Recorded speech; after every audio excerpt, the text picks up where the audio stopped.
Pouvez-vous nous parler de la médecine nucléaire?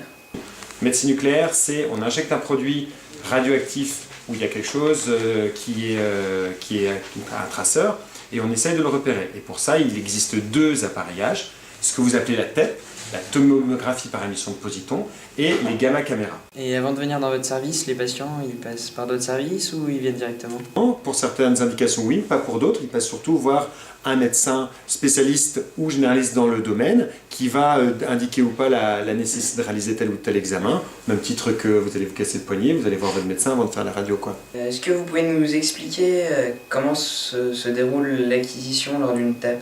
La TEP fait une acquisition en 3D. C'est-à-dire qu'on va acquérir actuellement, avant on pouvait faire des découpes, des acquisitions 2D, maintenant ça ne se fait plus. Donc d'emblée on acquiert en 3D, c'est-à-dire qu'on acquiert dans un cylindre. Dans ce cylindre, c'est l'ensemble. Et après on redécoupe par coupe, dans n'importe quelle dimension. D'accord? Pour les gamma caméras, c'est un peu pareil. Mais sauf que là on acquiert par une succession de coupes de 2 dimensions en fait. Puisqu'on a vu qu'on a sélectionné les photons qui arrivent que dans une direction. Ce qui n'est pas le cas du scanner où on acquiert une coupe en 2 dimensions qu'on va compiler après pour faire du 3D. Donc voilà la machine. Donc avec la table d'examen, où est placé le patient, et ensuite les 2 anneaux, enfin, c'est un seul bloc mais il y a 2 anneaux en fait, d'abord le scan, ça, hein. Oui. D'abord le scanner et au fond en fait l'anneau avec les récepteurs de la tête. D'accord. Qui détecte les photons. Et donc voilà, pareil, hein, c'est impressionnant parce qu'on se demande comment elle tient la table, mais elle tient très bien. Et donc c'est la table qui navigue à l'intérieur de la machine, qui avance et va recule. d'abord faire le premier, voilà, elle avance et elle recule. Elle commence par faire le scanner en fait. La table avance, elle recule pendant le scanner, etc. Et après on repart au fond faire l'acquisition TEP en elle-même qui dure à peu près un quart d'heure. Donc là c'est la TEP, donc la tomographie. Là c'est l'image scanner donc, qui a été faite avec le premier anneau. Et en fait là c'est ce qu'on appelle la fusion. Donc on fusionne les 2 images, bon, comme je vous ai dit pour la caméra hybride, qui nous permet de localiser en fait. Enfin, on utilise les 3 images pour interpréter. C'est le même patient ou... Voilà, en fait. D'accord, c'est le plus précis. Ça, c'est une représentation en quelque sorte en 3D de l'image. On voit un petit peu le corps entier. D'accord. Ça peut être... On se sert pas vraiment de ça, mais on peut... Ça résume bien même pour les praticiens en fait. On montre une image comme ça. De voir où est-ce que ça on se voit trouve. donc, et là on voit... En fait voilà, il y a des fixations physiologiques. Hein. Le cerveau c'est physiologique, le cœur aussi. Le côlon, ça peut être... Bon là, il se trouve que c'est physiologique, je pense. Ça peut être dû à certains médicaments. Et bien sûr, la fixation rénale, puisque le produit est évacué par voie rénale. Et donc là, ce patient, il avait des problèmes pulmonaires, je pense. Donc voilà, en gros, il a eu une radio ou un scanner, on a vu un nodule pulmonaire, et on veut en savoir un peu plus, donc il est adressé ici. Et nous, on voit ce qu'on appelle un hypermétabolisme, une hyperfixation intense, là, le noir, entre guillemets, qui est très suspect, enfin qui montre en tout cas que qu'il y a quelque chose. Que le nodule est très consommateur de glucose, ce qui est le cas notamment des tumeurs. Ouais. Donc voilà, donc on va pouvoir leur répondre que c'est très suspect. Mais dans le service de Brest, vous faites plus de la détection du cancer ou du suivi de cancer? Les deux, il y a plein d'indications. On peut savoir d'abord différencier si c'est bénin ou si c'est malin. Ouais. Après, étendre la maladie quand elle est pour savoir comment on va la traiter et l'optimiser. On peut vérifier que le traitement a été efficace ou pas en regardant la maladie résiduelle. On peut faire de la surveillance à long terme pour savoir s'il y a un risque de récidive ou pas. On peut même faire de l'évaluation pronostique, à savoir est-ce que le traitement a marché très rapidement alors qu'on ne saura qu'après pour essayer d'optimiser le traitement et faire de la médecine personnalisée à chacun. Mais François, c'est quoi le FDG? Le FDG est aussi appelé fluorodésoxyglucose. Donc pour l'obtenir, on substitue un groupement hydroxyle à la molécule de glucose. Donc ici on peut voir le fluor 18.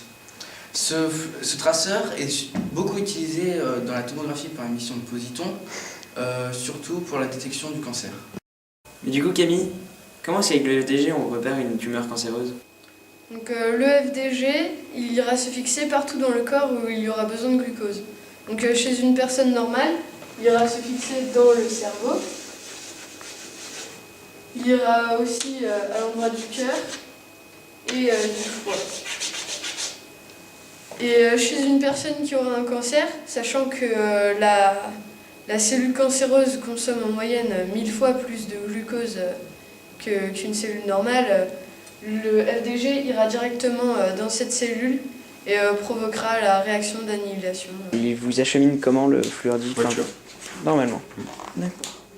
Et quand on vient d'Autriche ou d'ailleurs, c'est par avion.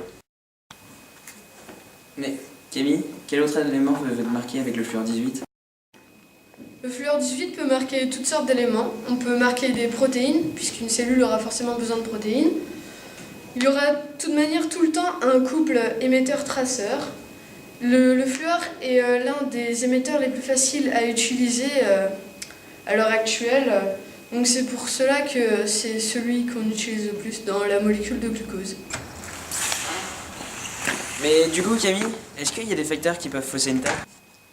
Donc les facteurs qui peuvent fausser une TAP sont multiples. Premièrement, on peut avoir des erreurs avec la machine.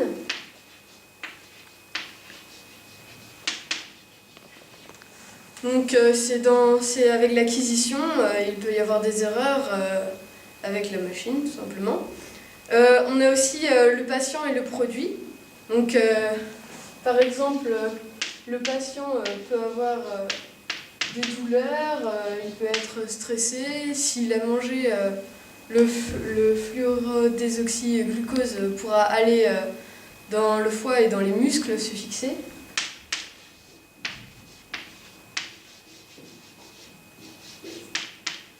Hop. Donc s'il a fait une activité musculaire avant, le glucose ira se fixer ailleurs aussi.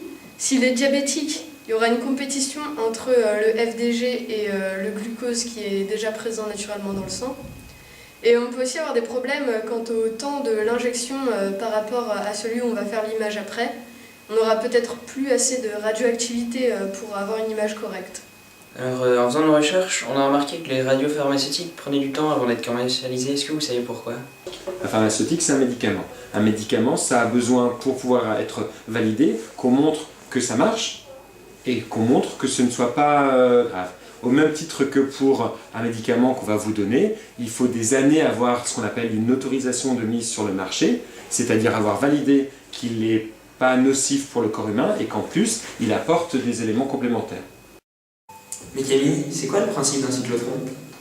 Alors, le principe du cyclotron, c'est qu'à la base, on a un élément stable, donc voilà. On le bombarde avec un autre élément qui va venir dessus. Et après, on le casse, on le fractionne pour entraîner une fragilité. Et ça crée un élément radioactif. Donc pour ce faire, il nous faut un accélérateur de particules. Donc, le cyclotron est un accélérateur de particules. Et il fait une accélération circulaire, c'est-à-dire qu'il accélère circulairement les particules, au contraire d'un accélérateur rectiligne. Car comme ça, les particules peuvent faire plus de chemin. Et ça les fait tourner, et puis après, ils deviennent radioactifs. Et le cyclotron accélère principalement les particules pour la médecine, comme l'oxygène 15, le fluor 18, l'azote 13 et le carbone 11.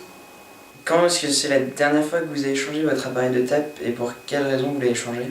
Au mois de juillet, l'appareil était, on va dire, dépassé, non pas par rapport à ses caractéristiques techniques propres qui permettaient toujours de faire des examens, mais par rapport au nombre de demandes qu'on avait, au nombre d'examens qu'il fallait réaliser et à la précision des examens, on a effectivement changé la machine qui reste de la même manière un tomographe par émission de positons et celui-là il a été installé au mois de juin de cette année. Et selon vous, c'est quoi la limite de la TAP? Il y a plusieurs limites. La limite c'est de trouver le bon traceur. On est d'accord. La seule limite qui existe, c'est l'énergie cinétique du photon, c'est-à-dire du positon. C'est-à-dire que, comme on l'a vu, le positon se désintègre. Il va avoir un tout petit parcours dans la matière. Et ce parcours-là, je n'ai aucune idée dans quel sens il va partir. Il va me donner donc une sphère d'incertitude autour de cette zone-là qui va dépendre de son énergie cinétique, qui est pour le FDG de quelques millimètres, 2 millimètres environ. Et donc j'ai une zone d'absence de précision qui est d'une sphère de 2 mm de rayon Sur certaines, elle est un peu moins, d'1,5 mm, et sur certaines, elle peut aller... Ce qui veut dire que des lésions qui font moins de 2 mm, pour les caractériser précisément, j'aurais du mal, puisque là, c'est d'emblée la limite de la radioactivité en elle-même. Mais ce qui est déjà excellent, si on veut étudier le fonctionnement d'une structure qui fait 2 mm, on est déjà très bon. Est-ce que vous pouvez nous parler des différentes maladies qu'on peut détecter avec la TEP et quel traceur il faudrait utiliser? Le tout nouveau traceur, quand on voit qu'il va sortir, qui a eu l'AMM au mois de janvier et qui a un traceur majeur, c'est un traceur qu'on appellera de la plaque amyloïde, il s'appelle amyloïde. C'est la maladie d'Alzheimer est constituée par une surcharge d'une substance amyloïde qui vient on va dire s'accumuler dans les neurones, et on pense que ça peut être une des origines de la maladie. Et ce nouveau traceur donc fera plus de la cancérologie, mais permettra pour part de faire un dépistage de justement cette maladie d'Alzheimer, ou du moins d'éliminer cette présence de plaques amyloïdes dans le cerveau. Et c'est toujours avec le nucléaire. Avec du fluor et toujours avec que la cardio, ce qu'on regarde actuellement, c'est grosso modo, c'est comment le sang peut arriver à alimenter le muscle cardiaque et de dépister les zones qui sont rétrécies, ce qu'on appelle une sténose. Pour les gens qui font en fait, on appelle ça de l'athérosclérose, c'est-à-dire qu'ils cumulent du gras dans leur vaisseau. Vous avez entendu parler de ça probablement. Cette maladie qui entraîne un rétrécissement des vaisseaux lié à l'accumulation de gras dans les parois va entraîner une diminution de la quantité de sang qui arrive, et on peut le voir avec des scintigraphies classiques, on appelle ça une scintigraphie myocardique, et on peut le voir aussi avec des nouveaux traceurs comme le rubidium.